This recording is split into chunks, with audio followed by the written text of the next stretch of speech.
আসসালামু আলাইকুম সুপ্রিয় এসএসসি পরীক্ষার্থী। এখন আমি তোমাদের রাজশাহী বোর্ডের জীববিজ্ঞান এমসিকিউ সমাধান দিব। বিষয় কোড 138।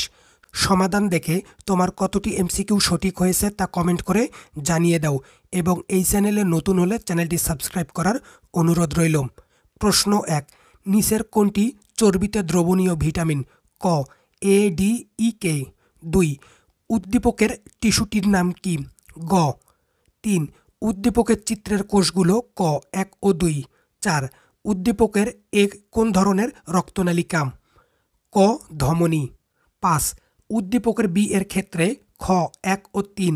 6, উপরের চিত্রের এক চিহ্নিত অংশটির নাম কি? ঘ, ফুসফুসীয় শিরা। 7, নিচের কোনগুলো মূত্রের উপাদান?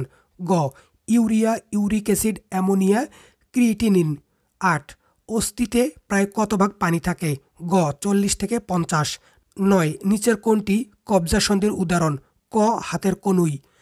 10, বীজহীন ফল উৎপাদনে কোনটির ব্যবহার রয়েছে? ঘ, অক্সিন। 11, কোন হরমোনটি গোনাড থেকে নিঃসৃত হয়? খ, টেস্টোস্টেরন।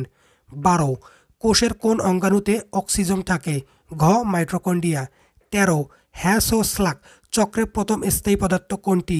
খ, অক্সালোএসিটিক অ্যাসিড। 14, উদ্ভিদ তার মূলরোম দ্বারা কোন প্রকার পানি শোষণ করে? ক, কৈশিক। 15, কোন বিজ্ঞানী প্রচ্ছেদনকে প্রয়োজনীয় ক্ষতি নামে অভিহিত করেছেন? খ, কার্টিস। 16, ফ্লোয়েম টিস্যুর বৈশিষ্ট্য হচ্ছে ক, 1 ও 2। 17, কোন রোগটি বংশ পরম্পরায় হয়ে থাকে? ক, থ্যালাসেমিয়া। 18, থাইরয়েড গ্রন্থি থেকে কোন হরমোন নিঃসরণ হয়? ক, থাইরক্সিন। 19, চিত্রে পি চিহ্নিত অংশটির নাম কি? গ, ট্রাইফসফেট। 20, ভাইরাল কোড প্রোটিনে জিন স্থানান্তরের মাধ্যমে নিচের কোনটি উদ্ভাবন করা হয়েছে? ক।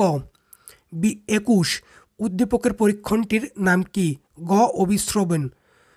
22 উত্তর হচ্ছে ঘ, 1, 2 ও 3। 23, নিউরনে নিজের কোনটি অনুপস্থিত থাকে? খ, সেন্ট্রিওল। 24, আমাদের দৈনিক খাদ্য তালিকায় কত গ্রাম চর্বি থাকা উচিত? ঘ, 50 থেকে 60 ভাগ। 25, নিচের কোনটি এক শর্করা? খ, গ্লুকোজ। এই ছিল রাজশাহী বোর্ডের জীববিজ্ঞান এমসিকিউ সমাধান। তোমার কতটি এমসিকিউ সঠিক হলো তা কমেন্ট করে জানিয়ে দাও এবং এই চ্যানেলে নতুন হলে চ্যানেলটি সাবস্ক্রাইব করার অনুরোধ রইল। সকলের প্রতি শুভকামনা জানিয়ে এখানেই বিদায় নিচ্ছি আমি মোস্তাকিম রেজা। আসসালামু আলাইকুম।